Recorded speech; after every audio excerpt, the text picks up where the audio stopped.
अस्सलाम वालेकुम वरहमतुल्लाहि वबरकातुहू। आवाज सही आ रही है? अऊज़ु बिल्लाहि मिनश शैतानिर रजीम, बिस्मिल्लाहिर रहमानिर रहीम, अल्हम्दुलिल्लाह वस्सलातु वस्सलामु अला रसूलिल्लाह, रब्बि इश्रह ली सदरी व यस्सिर ली अमरी वहलुल उक़दतम मिन लिसानी यफ़क़हू क़ौली। आज थोड़े से वक्त की किल्लत है, हम लोग बहुत फास्ट करने की कोशिश करेंगे इसको इंशाअल्लाह। मुझे बताया गया था कि सभी लोग आ रहे हैं, स्टूडेंट्स भी आ रहे हैं, वालिदैन भी आ रहे हैं, तो इसीलिए मुझे लगा कि ये एक ऐसा टॉपिक चुना जाए जिसको दोनों को जानने की जरूरत है, जिसके बारे में, ठीक है, सिर्फ स्टूडेंट्स के जानने से नहीं होगा, माँ बाप भी, उनको पता होना चाहिए कि करियर का आज की डेट में क्या सीन है। और अक्सर यही होता है कि हम लोग वही पुराने अंदाज में पड़े हुए हैं कि जिस तरह से एक माइंड सेट जो दिमाग में हमारा है कि हम लोग अच्छे मार्क्स लाएंगे और उसके बाद कहीं ना कहीं फिट हो जाएंगे हमारे बच्चे, स्कूल जाएंगे, स्कूल का जो सिलेबस है, स्कूल का, कॉलेज है, यूनिवर्सिटी का, उसको फॉलो करते रहेंगे, करते करते जब जैसे ही डिग्री खत्म होगी कहीं ना कहीं जॉब मिल जाएगा। बहुत अफसोस की बात है कि ये जो मॉडल था ये अब काम नहीं करता है, ये पूरी तरह से ऑब्सोलीट हो चुका है। कुछ इंडस्ट्रीज को छोड़ करके ज्यादातर जगह ये काम नहीं करता है कि आप चले गए, एक कॉलेज में एडमिशन आपने ले लिया, आपने कंप्लीट किया अपना कोर्स, उसके बाद आपको नौकरी मिल गई। ऐसा अब नहीं होता है, याद रखिए, ज्यादातर करियर्स में ऐसा नहीं है। तो कुछ मिथ्स हैं, कुछ जो मुगालते हैं, इस तरह के जो कंफ्यूजन्स हैं या गलत फहमियां हैं जो लोग हम पाल कर रखे हुए हैं, हम जितने माँ बाप हैं या बच्चे भी आज के डेट में, उसको मैंने कोशिश की कि कुछ बातों को आज क्लियर किया जाए। हमारे पास आज की डेट में एक जमाना था जब समझ में नहीं आता था कि क्या करें, करने को कुछ था नहीं, मतलब क्या चुना जाए, ज्यादा ऑप्शंस नहीं थे, ठीक है। एक लोहार का बेटा है, उसको वही पता है कि लोहार बनना है, ऑप्शंस नहीं थे। आज फिर ऐसा जमाना आ गया जहां पर इतने ज्यादा दरवाजे हमारे पास हैं, इतनी ज्यादा ऑप्शंस हैं कि हमें समझ में नहीं आता है कि चुनना क्या है, ठीक। तो इससे निकलने के लिए हम लोग पहले करियर पे बात करने से पहले थोड़ा सा और पीछे जाएंगे, इससे थोड़ा सा हम देखते हैं यहाँ पर हमारा तो मुस्लिम वर्क फोर्स जो इंडिया में है, यानी कि कितने % मुसलमान हैं जो पैसा कमा रहे हैं, उसकी तादाद 33% तकरीबन है इंडिया में। यानी कि हर 3 में से सिर्फ 1 मुसलमान है जो पैसा कमाता है, बाकी हर 3 में से 2 मुसलमान पैसा नहीं कमाते हैं, ठीक है। ये सबसे कम है वर्क फोर्स, इंडिया की वर्क फोर्स में सबसे कम अगर कोई है तो वो मुसलमान है, ठीक। उसके बाद में अगर आप ग्रेजुएट्स की तादाद देखें तो वो सिर्फ 7% है, यानी इंडिया में हर 100 मुसलमानों में से सिर्फ 7 हैं जो ग्रेजुएट हैं, इतनी कम है हमारी तादाद इसमें। उसके बाद में जब हम देखते हैं गवर्नमेंट जॉब्स का क्या हाल है, तो वहां पर भी सॉरी मैंने यहाँ पर शायद गलती की है, 3% है, ओके, 3% ओनली। और गवर्नमेंट जॉब्स में ये सिर्फ 7 या 8% है, ठीक है। यानी एक चीज होती है रिप्रेजेंटेशन, अगर आपकी आबादी 20% है तो किसी भी सरकारी ऑफिस में आपकी तादाद अगर 20% होनी चाहिए, रिक्शे वाले का अगर आप काउंट करें तो उसमें भी आप 20% होने चाहिए, ठीक है। लेकिन ऐसा है नहीं, ये जो आप देख रहे हैं गवर्नमेंट जॉब्स में 8% सिर्फ मुसलमान हैं, जबकि आबादी हमारी 20 से 25 के करीब है। उसमें भी अगर आप उसको डिवाइड करेंगे ग्रुप ए से लेकर ग्रुप डी टाइप जॉब्स में, तो आप देखेंगे कि इसमें से भी 8 में से 6% तक तकरीबन ग्रुप डी में ही होंगे सब, ठीक है। और हायर पोस्ट में तो और कम रिप्रेजेंटेशन है, जो कि बहुत ताजुब बात है और बहुत अफसोस बात है। यहाँ पर जब भी हम लोग पूछते हैं इस तरह के सवाल के आपका एम क्या है या गोल क्या है, किसी बच्चे से जब पूछा जाता है तो बहुत ताजुब होता है मुझे कि इस तरह से क्वेश्चन आता है कि बाबू क्या करते हो, एम क्या है तुम्हारा, तो प्रोफेशन ही एम माना जाता है। यानी लोग कहते हैं कि मुझे वकील बनना है या मुझे इंजीनियर बनना है, मुझे डॉक्टर बनना है, ये मेरा एम है। हालांकि एम हमारा इससे बहुत बड़ा है, लेकिन यही आता है हमारा जो टारगेट है कि कुछ ना कुछ बनना है, ठीक है। बनना क्यों है, हम लोग थोड़ा सा जाते हैं, पीछे जाते हैं, रूट्स पर आते हैं। अक्सर यही होता है कि हम लोग बुनियाद को समझे बगैर उस पर बिल्डिंग खड़ी करते रहते हैं, जो फिर मजबूती नहीं आती है। इसी वजह से बनना इसीलिए है कि इससे आता है पैसा, ठीक है। पैसा एक ड्राइविंग फोर्स है, पैसा होना जरूरी भी है और पैसे के बिना काम नहीं चलने वाला, ठीक। पैसा चाहते हैं आप कि आप अच्छा पैसा कमाएं, ज्यादा पैसा कमाएं, बहुत अच्छी बात है, इसमें कोई गलत बात नहीं है, ठीक। लेकिन पैसे को हैंडल करना आना चाहिए। पैसे को आपको पता होना चाहिए कि पैसे को सेव कैसे करते हैं, ठीक है। आपको पता होना चाहिए कि पैसे को इन्वेस्ट कैसे करते हैं, और आपको पता होना चाहिए कि पैसे को खर्च कहाँ करते हैं।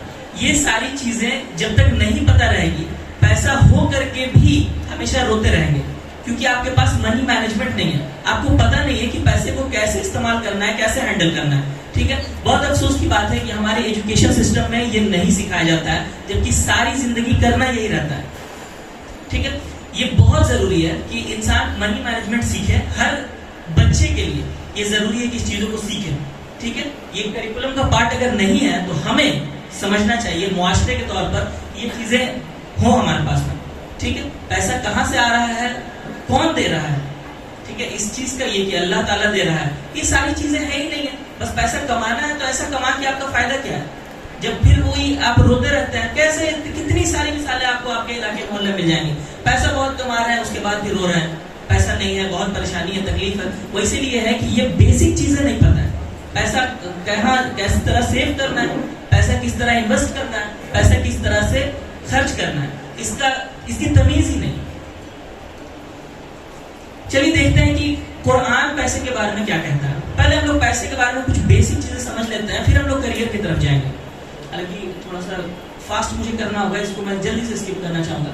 4 पॉइंट मैं यहाँ बताऊंगा जो कुरान में अल्लाह सुब्हानहू व तआला ने हमें बताया पैसे के बारे में। सबसे पहले तो यह है कि पैसा एक टेस्ट है, ठीक है। पैसा क्या है, इम्तिहान है।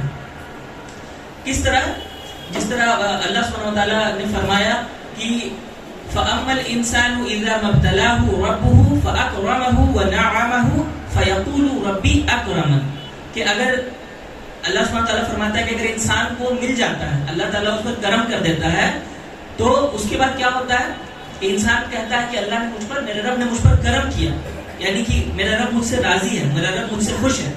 और उसके बाद में अगर व अम्मा इज़ा मब्तलाहु फक़दर अलैहि रिज़्क़हु फयक़ूलु रब्बी अहानन, और जब अल्लाह सुब्हानहू व तआला अगर मुब्तला कर देता है परेशानियों में और उसके रिस्क को रोक देता है, तो फिर क्या कहता है इंसान, वो कहता है कि मेरे रब ने मुझे ह्यूमिलिएट किया, मुझे जलील किया, ठीक है, या मेरा रब मुझसे नाराज है। आपको ये समझना है कि पैसे का होना या ना होना अल्लाह की नजर में आपकी इज्जत ज्यादा है या कम है, इससे इसका कोई लेना देना नहीं है। अगर ऐसा रहता तो अंबिया सबसे अमीर लोग होते, लेकिन ऐसा है नहीं।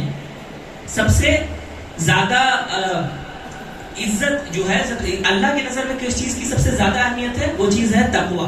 बार बार अल्लाह के रसूल सल्लल्लाहु अलैहि वसल्लम ने हमें बताया, बार बार कुरान में आयत आती है इसके बारे में कि तकवा जो है वो सबसे ज्यादा जरूरी चीज है, जो डिफाइन करता है कि आप अल्लाह से कितने ज्यादा जुड़े हैं, अल्लाह आपको कितना पसंद करता है, ना कि पैसा। दूसरी चीज, दूसरा पॉइंट जो कुरान हमें सिखाता है वो है कि मनी इज अ मीन्स। ये पैसा क्या है, वो एक जरिया है, ठीक है। अपने में पैसा अच्छा या बुरा नहीं है। बहुत लोग बहुत एक्सट्रीम में चले जाते हैं इसको लेके। कुछ लोगों का कहना है कि दुनिया में जो कुछ अच्छा या बुरा होता है वो ज्यादा पैसा रहने की वजह, मतलब अच्छा, अगर मेरी लाइफ अच्छी है तो तभी अच्छी हो सकती है जब मेरे पास ज्यादा पैसा हो, या दुनिया में सारी खुशियां पैसे से हैं। कुछ लोग हैं उनका कहना है कि नहीं, पैसा कमाना ही नहीं है ज्यादा, क्योंकि पैसा कमाएंगे तो गुनाह करेंगे। तो भाई ये दोनों ही ऑप्शंस गलत है, दोनों ही नजरिया गलत है। अल्लाह सुब्हानहू व तआला ने पैसे का जब जिक्र किया, व इन्नहु लिहुब्बिल खैरि लशदीद, कि अल्लाह सुब्हानहू व तआला कहता है कि और तुम खैर की ये में, खैर की मोहब्बत में बहुत शदीद हो, बहुत ज्यादा हो। पैसे के लिए जो वर्ड इस्तेमाल किया अल्लाह सुब्हानहू व तआला ने, वो खैर का वर्ड इस्तेमाल किया, कि ये खैर है, गुड है, ठीक है। ये डिपेंड करता है कि आप किस तरह से पैसे को इस्तेमाल करते हैं, पैसे को देखने का आपका नजरिया क्या है, उससे पैसा अच्छा या बुरा बन जाता है, ठीक है। अपने बजाते खुद पैसा बुरी चीज नहीं है, ना ही कोई अच्छी चीज है। उसके बाद तीसरी चीज है कि money is not for competition.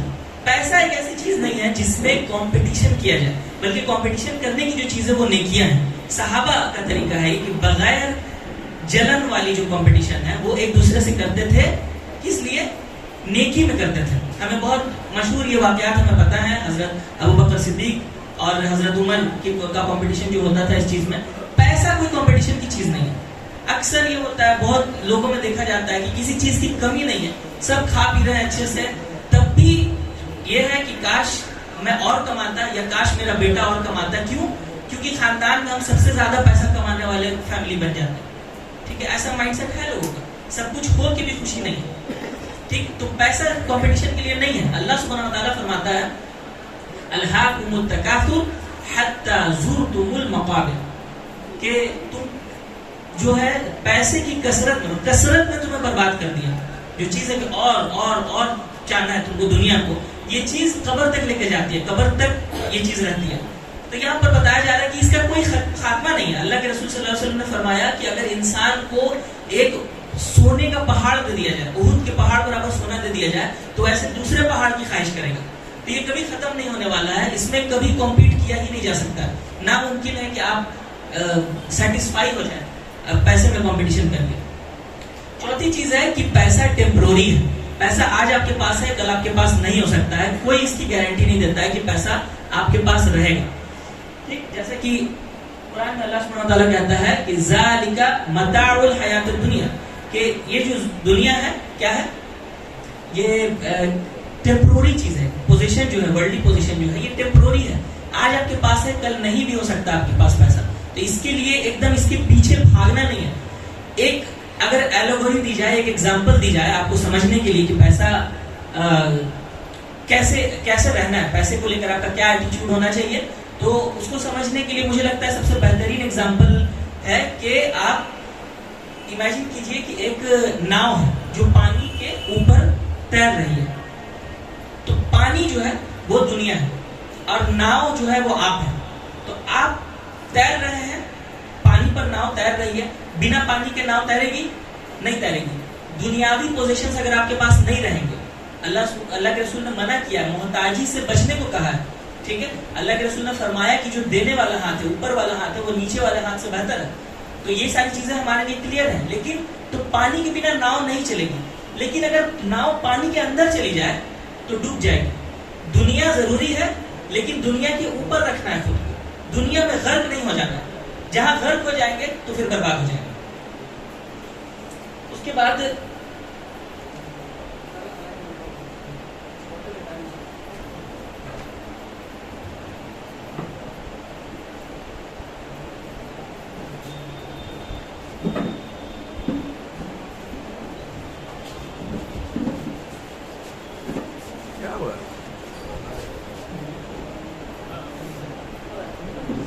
तो बेसिकली लोग समझते हैं कि पैसा जो है खुशी देता है, हैप्पीनेस देता है। पैसा ज्यादा है तो ज्यादा खुशी है। पैसे की अपनी अहमियत क्या है, आप बताइए मुझे। पैसे की अपनी अहमियत क्या है? अल्लाह ना करे आज अगर कहर पड़ जाता है, सूखा पड़ जाता है, इस पूरे इलाके से खाना खत्म हो जाए, खाने की चीज है, तो फिर आपके पास में अगर बस्ते में जमा की हुई पैसा आपके पास में है, बोरा में भरा हुआ पैसा है, 1 करोड़ रुपए है, उसकी क्या अहमियत है? प्रॉब्लम यह है कि आप पैसे को खा नहीं सकते। ठीक, खा तो सकते नहीं है, भूख लगेगी तो उसको देना पड़ेगा। कोई मांगेगा 1 रोटी के लिए, अगर आपसे वो पूरा 1 करोड़ रुपया मांग ले तो आप देंगे, वरना आप भूखे मर जाएंगे। ठीक है, और तब भी वो कोई लेगा नहीं। दूसरा कहेगा इसको क्या करेंगे कागज के टुकड़ों का, जबकि रोटी मेरे लिए भी जरूरी है जिंदा रहने के लिए। ठीक है, पैसे को खा नहीं सकते हैं, पैसे को पहन नहीं सकते हैं, वरना बारिश हो गई तो फिर गड़बड़ हो जाएगा मामला। पैसे पर सो नहीं सकते हैं। आप किसी काम का उसकी अपनी इंट्रिंसिक वैल्यू नहीं होती है पैसे की, मतलब खुद में बजाते खुद उससे कोई काम नहीं हो सकता है। पैसा एक्सचेंज होता है, और जैसा हमारा मानना है कि पैसे के जरिए हम खुशी खरीदते हैं, अच्छे कपड़े, अच्छे गैजेट्स खरीदते हैं, अच्छी एजुकेशन पाते हैं। पैसे को तब्दील करते हैं किस चीज में? खुशी में। ये एक अजम्पशन है जो कि एक हद तक सही भी बात है। लेकिन हम लोग आगे अगर देखें,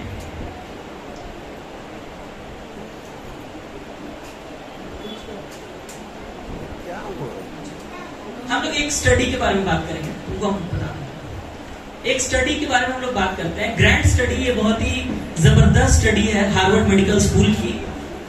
ये ह्यूमन डेवलपमेंटल साइकोलॉजी पे सबसे बड़ी जो रिसर्च की गई है आज तक, वो ये है। इसको 75 साल लगे इस स्टडी को करने में। लगभग 400-500 लोगों को उनकी पूरी जिंदगी को स्टडी किया गया। ठीक है, यानी पैदाइश से लेकर या बचपन से लेकर के बिल्कुल एंड तक, उनकी मौत तक लोगों की जिंदगी को स्टडी किया गया, देखने के लिए कि ह्यूमन डेवलपमेंट में क्या क्या हम लोग सीख सकते हैं, कि कौन सी चीजें जरूरी है इंसान के डेवलपमेंट में। उसमें जो रिजल्ट पाई गई, ये प्रॉपर साइंटिफिक रिसर्च में बता रहा हूँ, इनमें बहुत सारी रिजल्ट पाई गई, और कुछ जो रिजल्ट हमारे पास आते हैं बहुत चौंका देने वाले रिजल्ट्स हैं। कुछ मैं उसमें से 4-5 पॉइंट में आपको बताना चाहूंगा। सबसे पहला, उन्होंने पाया, रिसर्चर्स ने, दुनिया की सबसे बड़ी डेवलपमेंटल साइकोलॉजी की सबसे बड़ी स्टडी में यह पाया गया कि जो एक आम इंसान की जिंदगी में उसके सेहत के लिए सबसे खराब कोई चीज है, कि उसकी ओवरऑल सेहत को, चाहे साइकोलॉजिकल हो या फिजिकल हो, उसको इफेक्ट करता है, उसको बर्बाद करता है, वो चीज क्या है? वो चीज है शराब और सिगरेट। ये पाया गया कि ये बड़े स्केल पर देखा जाए, हालांकि बहुत सारे ड्रग्स है जो और ज्यादा नुकसानकुन है, लेकिन देखा गया कि सबसे ज्यादा जो बर्बाद करता है लोगों को, ठीक है, सबसे खराब जो आदत है और जो गेटवे है, मतलब यहीं से बाकी नशे शुरू होते हैं, वो चीज है शराब और सिगरेट। ये पाया गया, ठीक है। ये कोई मुसलमान की स्टडी नहीं है, ये बाकायदा हार्वर्ड मेडिकल स्कूल ने ये किया था। आप भी जाकर के पढ़ सकते हैं, ये पढ़ने लायक चीज है इस ग्रांड स्टडी। उसके बाद दूसरी चीज ये पाई गई कि इंसान का अपना आईक्यू होता है, जहन जो होता है इंसान का, तो एक आम इंसान का आईक्यू लगभग 100 होता है, एवरेज इंसान का आईक्यू 100 के ये कहा जाता है। तो 100 से 110 या समझिए 90 से 110 ये एक नॉर्मल रेंज है। जितने भी यहाँ पे लोग हैं सबका अगर टेस्ट किया जाए, आईक्यू टेस्ट, ज्यादातर लोग 95 to 99% का वही आएगा, 90 से 110 के बीच में ही आएगा आईक्यू। जो आम इंसान का जो जहन होता है उसकी रैंक होती है वही 100 से 110। और जो जीनियस होता है, जो इतना इंटेलिजेंट है, पैदाइशी बहुत ज्यादा ज़हीन है, ठीक है, उनका आईक्यू 150 होता है, तकरीबन 140 से 150 प्लस होता है।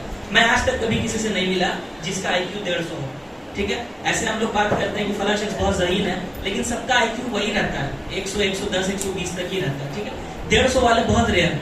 इन्होंने पाया कि जिनका आईक्यू 100 या 110 है और जिनका आईक्यू 150 से ज्यादा है, यानी जो जीनियस है, इन दोनों तरह के लोगों की कमाई में, सैलरी में कोई फर्क नहीं पाया गया। यानी कि आपका इंटेलिजेंस जो है, नेचुरल आईक्यू है, इसका आपकी कमाई पर कोई असर नहीं पड़ता है, ठीक है। वो भी उतना ही कमाते हैं जो एक आम आदमी जितना कमाता है, जीनियस भी उतना ही कमा रहा है, ठीक है। एक दो एग्जांपल से कोई ये नहीं होता है, आम जो जनरली देखा जाए कोई डिफरेंस नहीं है। तो फर्क किस चीज से पड़ता है? फर्क पड़ता है, देखा गया, जिन लोगों का रिश्ते ज्यादा मजबूत थे, जो रिलेशनशिप्स बनाना जानते हैं, लोगों के साथ अच्छे से बात करना जानते हैं, घुलना मिलना जानते हैं, ठीक है, उनको जैसे किसी से मिलके जल्दी दोस्ती कर लेते हैं, जल्दी अपने ऊपर भरोसा करवा लेते हैं, ऐसे लोगों की सैलरी ज्यादा पाई गई उन लोगों के मुकाबले जो सबसे कट के रहते हैं लोगों से। तो पाया गया है कि रिश्ते बनाने की आपकी जो खूबी है वो आपकी सैलरी को डिटरमाइन करती है, ना कि आपकी आईक्यू, आपकी इंटेलिजेंस। उसके बाद में पाया गया कि ये देखा गया कि 70 साल की उम्र तक जाते जाते कौन लोग हैं जो सबसे ज्यादा बीमार रह रहे हैं, मतलब जिनकी सेहत 70 साल में किसकी ज्यादा खराब है। तो देखा गया है कि 50 साल की उम्र में आमतौर पर क्या होगा, फिर देखा गया कि 50 साल की उम्र में उनका क्या रिकॉर्ड था। पाया है क्या, ऐसा लगेगा कि जिनका 50 साल में कोलेस्ट्रॉल ज्यादा था वो 70 साल में और ज्यादा बीमार हो गए, ठीक है। लेकिन ऐसा नहीं पाया गया। इस रिसर्च में पाया गया कि 50 साल की उम्र में जिनके रिश्ते ज्यादा अच्छे थे, जिनके अपने माँ बाप से अच्छे ताल्लुकात थे, अपने भाई बहन से अच्छे ताल्लुकात थे, अपने औलाद से ज्यादा अच्छे ताल्लुकात थे, वो लोग 70 साल की उम्र में ज्यादा हेल्दी थे, ठीक।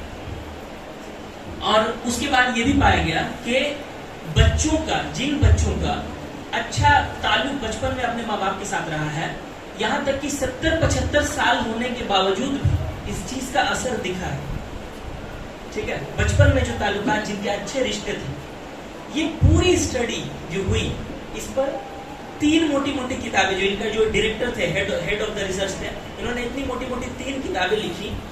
और पूरी किताबें लिखने के बाद उन्होंने एक लाइन में इसको समराइज किया, पूरी रिसर्च को, 75 साल की स्टडी को। उन्होंने कहा दैट हैप्पीनेस इज लव, ठीक है। ढाई है ये पोथी पढ़ जग मुआ, पंडित भया न कोई, ढाई अक्षर प्रेम का पढ़े सो पंडित हो। वही बातों को घुमा फिरा करके पूरी रिसर्च एक्सटेंसिव करने के बाद में पाया वही गया कि पैसा वही कमा रहे हैं और सेहतमंद वही है जिनके रिलेशनशिप अच्छे हैं। ठीक, जो चीज जरूरी है, देखिए मैं आपको अच्छा ठीक है, जो चीज जरूरी है लाइफ में, देखिए कुछ मैं एग्जांपल देना चाहूंगा शोबिज वालों का, जो शो बिजनेस में है, ठीक, मूवी में जो है टीवी स्टार्स हैं, इनके पास तो सब कुछ है, पैसा है, शोहरत है, सब कोई इनको जान रहा है, उसके बाद भी ये खुश नहीं है। आपको बहुत रिसेंट केसेस पता है, क्या नाम है उसका, सुशांत सिंह राजपूत, फिर उसके बाद अभी दिसंबर में हुआ था ना कुछ, कोई लड़की थी तुनिशा शर्मा, फिर एक और थी प्रत्युषा बनर्जी। ये क्यों सुसाइड कर ले रही है लोग? सक्सेसफुल एक्टर्स जिनको टीवी पर देख रहे हैं लोग, ठीक है, कि ये कामयाब है, सब जान रहे हैं, लोग उनके फैंस हैं, इनके इतनी इतनी फॉलोइंग्स हैं, पैसा भी कमा रहे हैं, ऐसा नहीं कि गुर्बत में, सब कुछ होने के बाद भी इनके पास भी ये सुसाइड कर ले रहे हैं भाई साहब। ठीक है, परवीन बाबी बहुत मशहूर एक्ट्रेस थी, जो लोग जानते होंगे कि कैसे वो मरी, वो एक अपने फ्लैट में हफ्तों तक लाश पड़ी हुई थी। आप सोचिए कि एक औरत पड़ी हुई है जो मशहूर फिल्म एक्ट्रेस थी, और वो पड़ी हुई है और एक हफ्ते 2 हफ्ते तक कोई खटखटाने नहीं आया उसके दरवाजे पर। क्या ताजुब की बात है।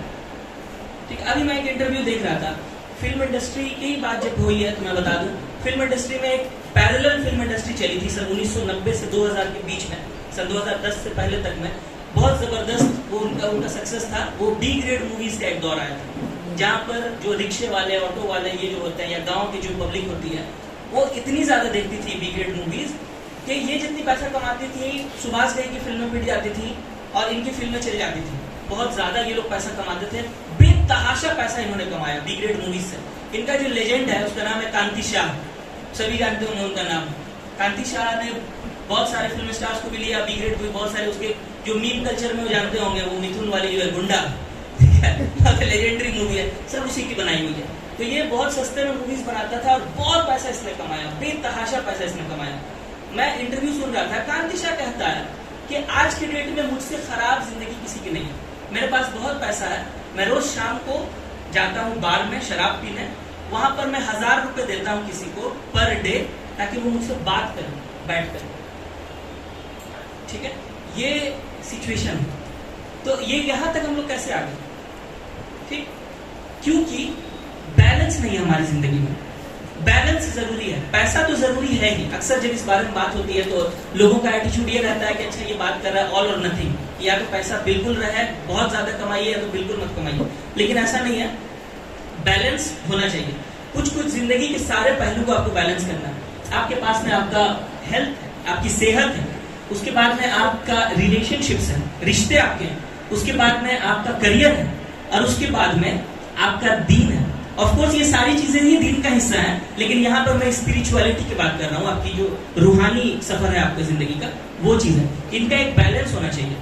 अगर ये बैलेंस नहीं होगा तो सही नहीं चलेगा। कोई भी एक पलड़ा भारी हो जाए तो ये काम नहीं करेगा। ठीक है, एक बैलेंस आपको मेंटेन करके रखना पड़ेगा हर चीज में। ठीक है, आपके पास में करियर पर आपने इतना फोकस किया कि आपकी सेहत खराब हो गई, आपके रिश्ते ठीक नहीं है, आपका दीन आपसे छूटा जा रहा है, तो व्हाट्स द पॉइंट? क्यों आप कर रहे हैं? फिर किसके लिए कर रहे हैं?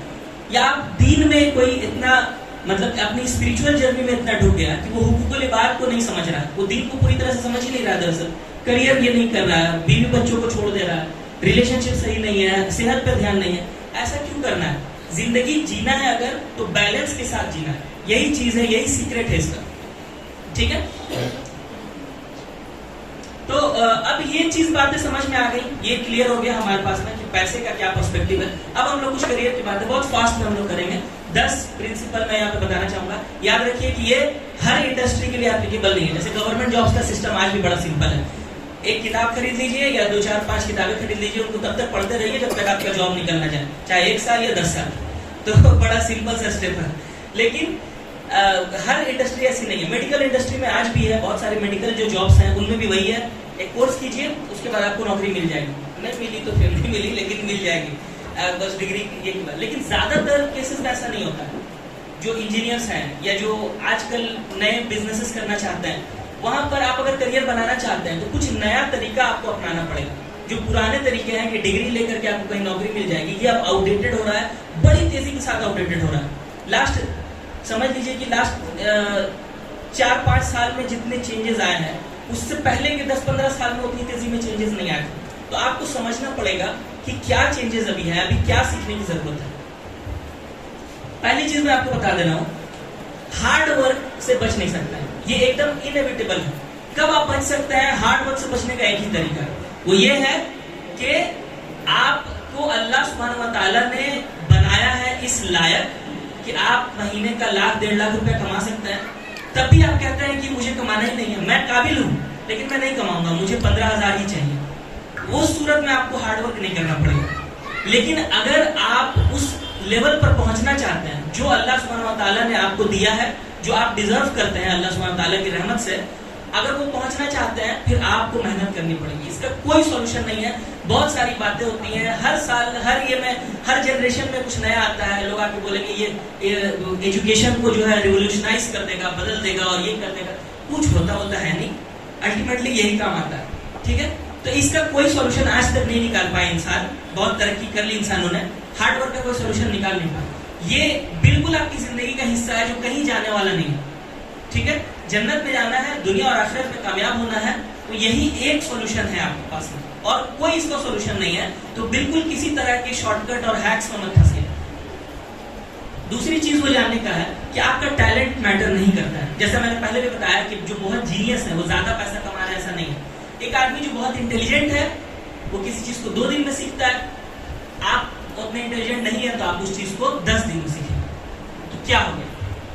10 दिन में सीखेंगे, इससे कोई हर्जा नहीं है, कोई मुश्किल नहीं है। ठीक है, अगर हार्ड वर्क आप करते हैं तो फिर आपको जरूरत नहीं है इस चीज की कि आप किस चीज में बॉर्न टैलेंट हो आपके पास में। अगर है तो अच्छी बात है, आपको थोड़ा सा कटिंग एज मिलता है, थोड़ी जल्दी आप कामयाबी पाते हैं, दैट्स इट। उससे ज्यादा इसकी जरूरत नहीं है।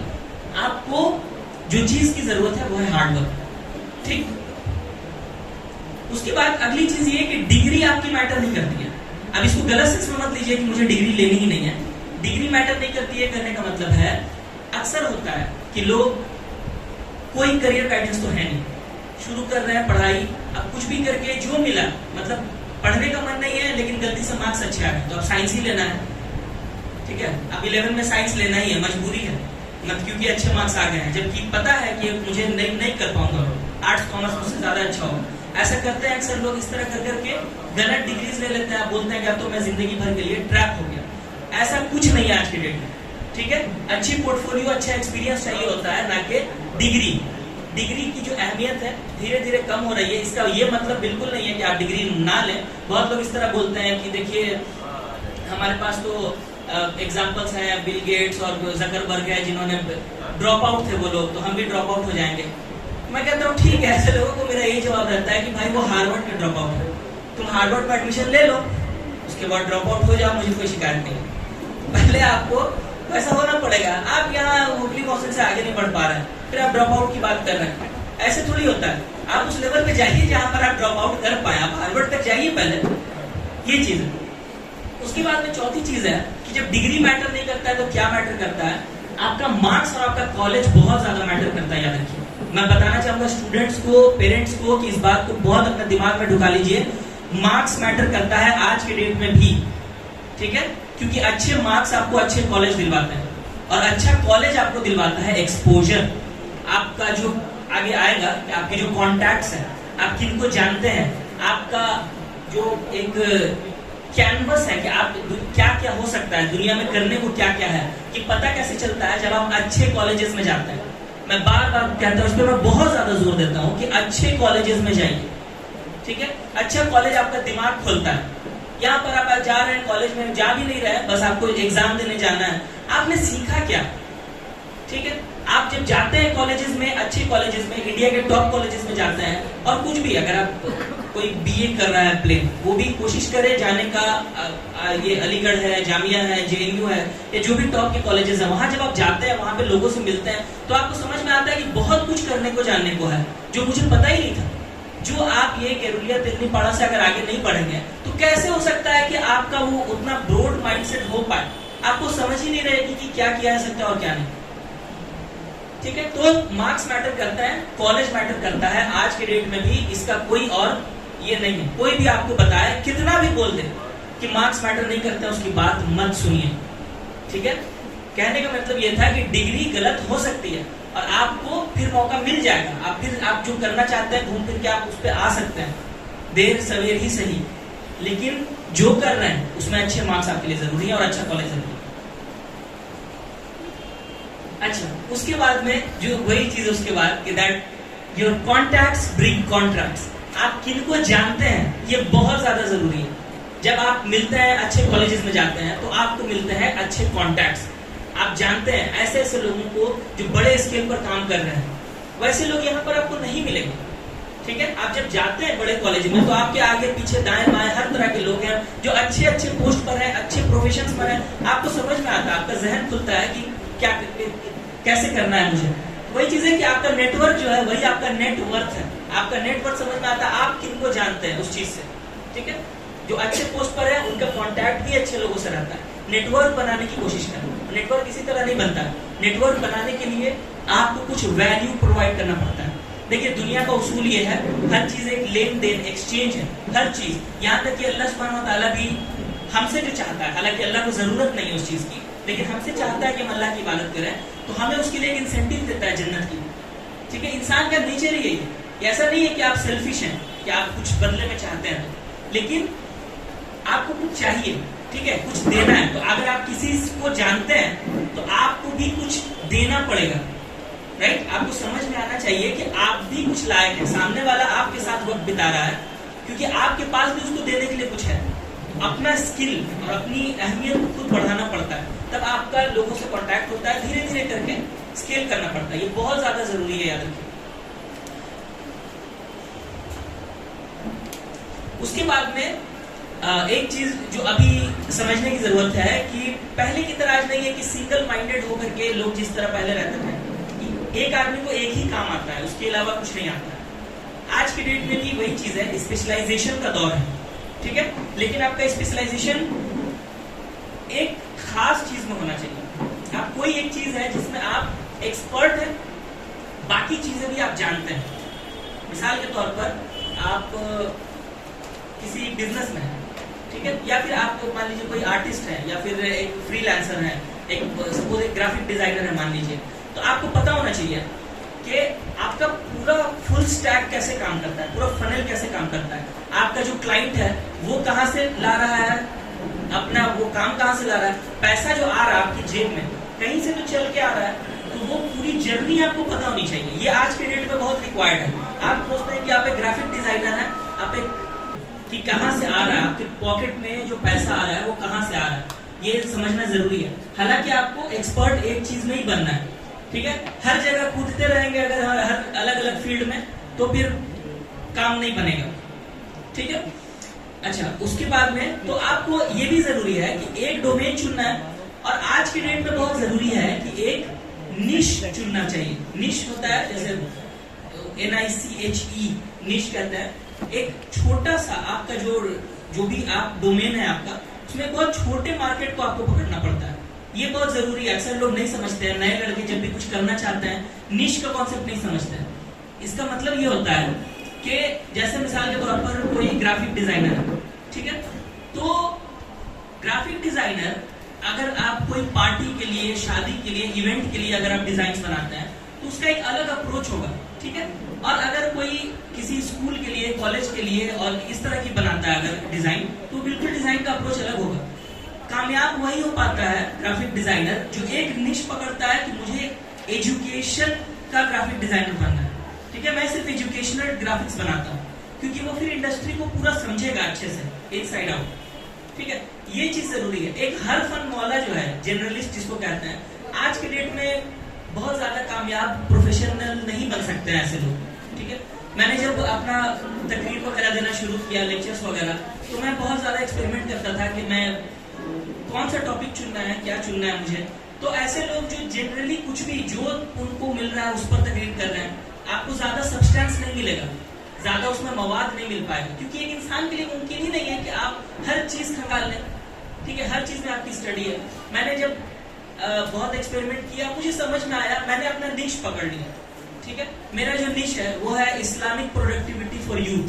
ये मेरा एक पार्टिकुलर एक एक्सपर्टीज है। मैं जब बात करता हूँ, जब लेक्चर देता हूँ, जब स्टेज पे खड़ा होता हूँ, मैं सिर्फ इस्लामिक प्रोडक्टिविटी फॉर यूथ इसी टॉपिक पर ही, जो भी मौजूआत हैं उन पर ही बात करता हूँ। ठीक है, अगर मुझे इसको प्रोफेशनली करना है, सेकुलर टर्म्स में करना है, इससे पैसा बनाना है, जो कि डेफिनेटली बनाना है इंशाल्लाह, तो मैं तब भी एक वही यही निश पकड़ूंगा। ठीक है, कि एजुकेशनल एंड क्या बोला जाएगा, educational and productivity counselling for youth, ये एक पर्टिकुलर निश पकड़ के उसमें ही काम करना चाहूंगा। ठीक है, तो ये चीज समझना बहुत जरूरी है कॉन्सेप्ट। अच्छा ठीक है, बाकी का कट करते हैं। नेक्स्ट, एक स्किल जो बहुत जरूरी है और मुझे लगता है सबसे अंडररेटेड है, मुझे बहुत अफसोस होता है और मैं मतलब मेरा दिल रोता है कि हमारे कौम के बच्चे जो हैं जिस चीज पर ध्यान नहीं दे रहे हैं वो है लैंग्वेज। आपको समझना पड़ेगा कि आपका पूरा खजाना आपके लिए पड़ा हुआ है। ठीक है, the world is your oyster, लेकिन आप उसे नहीं हासिल कर पा रहे हैं क्योंकि आपको पता ही नहीं है, सबसे बेसिक चीज आपको बात करना नहीं आता। ठीक है, ऐसी हालत है आज के डेट में। लड़कों को अगर कुछ अच्छी इंग्लिश में कुछ लिखा हुआ है उनको समझ में नहीं आएगा, उनको आप दे दीजिए खालिस उर्दू, उनको समझ में नहीं आएगा, उनको आप शुद्ध हिंदी दे दीजिए, उनको समझ में नहीं आएगा। अरे भाई अब क्या किया जाए, आपको एक बुक पढ़ानी है। आजकल एक नई बीमारी निकली है, रोमन स्क्रिप्ट में बुक आ रही है, जैसे हम लोग टाइप करते हैं वैसी किताबें आ रही हैं और लोग वो खरीद रहे हैं। अस्तगफिरुल्लाह, आप क्या कर रहे हैं अपने साथ, आपको समझ में आ रहा है? कुछ देर की आसानी के लिए, एक लैंग्वेज नहीं सीखने के लिए आप लॉन्ग टर्म में अपना कितना नुकसान कर रहे हैं। आप पूरा एक मार्केट आपके लिए खुल सकता है, आप पूरा बंद कर दे रहे हैं। समझ रहे हैं? आपको पता है दुनिया में सबसे ज्यादा बोली जाने वाली लैंग्वेज कौन है? नेटिव लैंग्वेज, सबसे ज्यादा नेटिव स्पीकर किस लैंग्वेज के है? चाइनीज। उसके बाद स्पेनिश, उसके बाद में इंग्लिश वगैरह है। आप सोचिए कि अगर आप स्पेनिश और चाइनीज जानते हैं तो आप कितना बड़ा मार्केट खोल सकते हैं। लेकिन वो छोड़ दीजिए, तो इंग्लिश सही से नहीं आ रही है। ठीक है, आप बात नहीं कर पा रहे, आप क्लाइंट नहीं, इंडिया के बाहर आप क्लाइंट्स नहीं पकड़ पा रहे। इंडिया में भी नॉर्थ इंडिया जो है, जो बीमारू स्टेट जिनको बोला जाता है, इसके बाहर में आप क्लाइंट्स नहीं ले पा रहे हैं क्योंकि आपको लैंग्वेज नहीं पता है। ये सॉरी स्टेट है। उसके बाद आप कहते हैं कि नहीं हो पा रहा है, कामयाबी नहीं मिल पा रही है, सक्सेस नहीं है, बहुत कंपटीशन है, ये वो। आप तो बेसिक स्किल आपके पास नहीं है। एक लैंग्वेज कम से कम अच्छा कर लीजिए, उर्दू अच्छा कर लीजिए, इंग्लिश अच्छी कर लीजिए, हिंदी अच्छी कर, कुछ तो अच्छा कीजिए। ये रोमन किताबें पढ़ रहे हैं, अस्तगफिरुल्लाह, क्या इससे ज्यादा डिग्रेडेशन। मैं बहुत ऑफेंडेड होता हूँ, मुझे बहुत हर्ट होता है देखकर, मैं बहुत गुस्सा हो जाता हूँ जब मैं देखता हूँ किसी को रोमन बुक्स पढ़ते हो। उसके बाद में नेक्स्ट चीज जो आपको समझनी है वो चीज है कि आपको चाहिए एक्सपीरियंस। आज के डेट में पेरेंट्स भी समझ जाए, ठीक हो गया, पेरेंट्स भी समझ जाए इस बात को, बच्चे भी समझ जाए इस बात को कि आपको आज करियर अच्छा बनाने के लिए जो चीज की सबसे ज्यादा जरूरत है वो चीज है एक्सपीरियंस। ठीक है, एक्सपीरियंस आपको चाहिए होगा, नॉट सर्टिफिकेट्स। अक्सर क्या होता है, आपके पीछे आपके रेज्यूमे में सर्टिफिकेट्स का भंडार लगा होता है, 10, 12, 15 सर्टिफिकेट्स। कोई फ्री में भी है, कोई पेड सर्टिफिकेट्स है, किसी को कोई फर्क नहीं पड़ता आपके पास कितने सर्टिफिकेशंस हैं। एक्सपीरियंस से फर्क पड़ता है, पोर्टफोलियो से फर्क पड़ता है। आप जब कंपनी को देखिए, कंपनी को कुछ नहीं लेना देना, या किसी को दुनिया में आपका जो एंड यूजर जो कंज्यूमर है, आपका जो ग्राहक है, उसको उससे कोई लेना देना नहीं है कि आपने कहां से क्या पढ़ा है, आपने कौन सी सर्टिफिकेट है। उसको जानना है कि आप उसको क्या फायदा पहुंचा सकते हैं। एक कंपनी को जानना है कि आप उसको क्या फायदा पहुंचा सकते हैं। अगर ये बातें क्लियर है, अगर आप दिखा सकते हैं कामयाब तरीके से सक्सेसफुली किसी को कि मैं आपका ये फायदा कर सकता हूँ, तब वो आपको हायर करेंगे, तब आपके पॉकेट में पैसा आएगा, वरना नहीं आएगा। ठीक, तो आपको ये समझना है, सर्टिफिकेट आप दिखा रहे हैं, मेरे पास 15 सर्टिफिकेट है, तो क्या करें? आप नंबर्स दिखाइए कि मैंने ऐसा ऐसा किया, मैंने इतना इतना फायदा करवाया किसी का, मैं भी आपका इतना फायदा करवा दूंगा, तब क्लाइंट आपके पास आएगा। ठीक है, ये चीजें जरूरी है। एक्सपीरियंस आपको दिखाना होगा, पोर्टफोलियो आपको बनाना पड़ेगा कि मैंने ये काम किया, मैंने इतना इतना दूसरों का फायदा किया है, तो मैं आपका इतना फायदा करा सकता हूँ। इस पर फोकस करें। सर्टिफिकेट अच्छी चीज है, सीखने मिलता है, लेकिन ये सब कुछ एंड सॉल्यूशन नहीं है। उसके बाद में याद रखिए बहुत जरूरी चीज कि आपके फेलियर्स आपके रिसोर्स हैं। ठीक है, फेलियर को कभी भी इस तरह मत सोचिए कि नाकामी है, आप नहीं कर पा रहे उस चीज को। इनफैक्ट फेलियर आपका असासा है, आपकी प्रॉपर्टी है। ठीक है, आप जो सीखते हैं, जिस तरह आपकी नॉलेज आपकी प्रॉपर्टी है, इल्म जो है रिस्क का एक फॉर्म है, राइट? रिस्क का एक तरीका है, इल्म की शक्ल में भी अल्लाह ताला देता है। उसी तरह आपके फेलियर्स भी इल्म का पार्ट है। कुछ किताबें पढ़ के सीखते हैं कुछ चीजें, कुछ गलतियां करके सीखते हैं, ठीक है? दोनों अलग अलग चीज। जो गलतियां करके सीखेंगे वो किताबें पढ़ के नहीं सीख पाएंगे, एंड वाइस वर्सा, ठीक है? अभी जो फर्स्ट हाफ में एक बहन थोड़ा सा घबरा गई जो पढ़ने में, इसको दैट इज फाइन, कुछ नहीं हुआ उससे, किसी को याद नहीं रहेगा, बस उस बहन को याद रहेगा फ्यूचर में कि क्या उन्होंने मिस्टेक की थी जिसकी वजह से ऐसा हुआ। तो ये पॉजिटिवली उसको लेना है कि वो उनकी प्रॉपर्टी है जो किसी के पास नहीं है। बाकी तो बहनों ने जो बहुत स्मूथली अच्छे से बोला, उनको वो चीज नहीं मिली, उनको वो सीख नहीं मिली, ठीक है, जो उस बहन को मिली। और हो सकता है वही गलती जो है बाकी दोनों से बेटर कर दे फ्यूचर में इंशाल्लाह उनको, ठीक है? इस तरह से इस चीज को लेना है। फेलियर आपको हमेशा सिखाता है, कभी भी आपको इसको लेट डाउन नहीं होना है कि मैं गलती कर दिया इस तरह की। और आखिरी चीज मैं बताना चाहूंगा कि आपका फोन, आपका आंसर आपके फोन में। किस चीज का आंसर? हर चीज का। आपको जानना है कि आपका पढ़ाई में क्यों मन नहीं लग रहा है, आंसर है आपका फोन, ठीक है? आपको जानना है कि आप क्यों कामयाब नहीं हो पा रहे हैं, क्यों फोकस आपका नहीं हो पा रहा है, क्यों आप ये नहीं कर पा, जो भी आपका ये प्रॉब्लम्स है, आंसर है आपका फोन। एवरीथिंग, जो भी आपका सवाल है उसका आंसर है आपका फोन। ये फैक्ट है, ऐसे मम्मी पापा बोलते रहते हैं कि अरे तुम फोन में लगे हुए हो, लेकिन ये एक फैक्ट है, ठीक है? इसमें भी बहुत सारे रिसर्चर्स हैं कि आपका फोन आपका आंसर है। और इसको अच्छे पॉजिटिवली भी लेना है कि आपके हर सवाल का, मुश्किल का हल भी आपके फोन में है, ठीक है? सही से इस्तेमाल किया जाए तो। अक्सर लोग, मैं यही बोल के खत्म करना चाहूंगा कि अक्सर हमारे भाई बहन जो हैं वो कंफ्यूज रहते हैं करियर को लेके कि मुझे समझ में नहीं आ रहा है कि इतने सारे ऑप्शन है, मुझे चुनना क्या है, डिग्री क्या है। जैसा वही है कि मैंने तो मुझसे आके बोलते हैं लोग, भाई मैंने तो कॉमर्स ले लिया, साइंस ले लिया, जो भी ले लिया, अब मुझे इंटरेस्ट नहीं। आप बताइए कि करना क्या है? डिग्री वाला पार्ट हो गया, अब क्या करना है ये बताइए। तो उसका कोई लेना देना नहीं रहता है। अक्सर लोग कंफ्यूज रहते हैं इससे कि क्या करें लाइफ में। मेरा यही कहना है, फोन उठाइए, the answer is your phone. Phone उठाइए, आपको टारगेट, ये मेरा अपना ये है, मैंने देखा इससे बहुत फायदा होता है। मैं सारे नौजवान भाई बहनों को बताना चाहूंगा, टारगेट अपना बांधिए, 50 घंटे आपको रिसर्च करनी है, 50 आवर्स, ठीक है? 50 घंटे की आपको रिसर्च करनी है। किस तरह की रिसर्च? फोन उठा करके शुरू कीजिए कि आपके लिए कौन कौन से करियर अच्छे हैं, 8, 10, 20 पर जो भी है 50 ऑप्शंस देखिए। कोई 2-4 ऑप्शंस आपको अच्छे लगेंगे, उनका नाम एक लिस्ट में अलग से लिख लीजिए। अब एक चीज के अंदर ढूंढिए।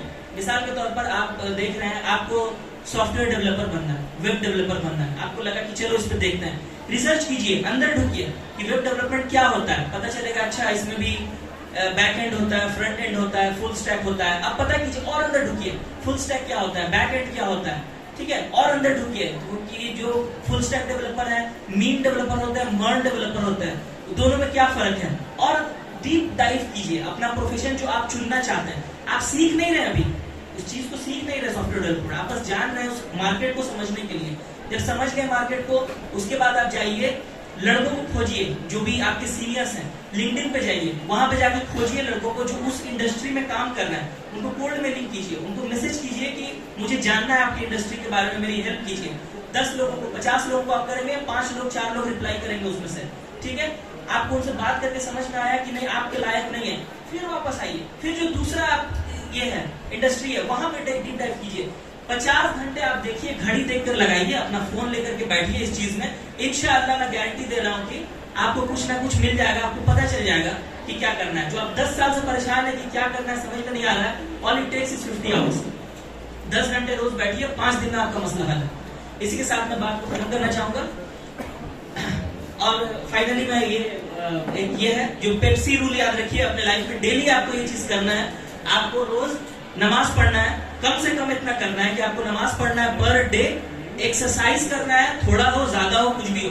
उसके बाद में आपको पॉजिटिव इंटरेक्शंस करना है, मतलब कि लोगों से मिलना है, चाहे आपके माँ बाप हो, चाहे आपके दोस्त हो।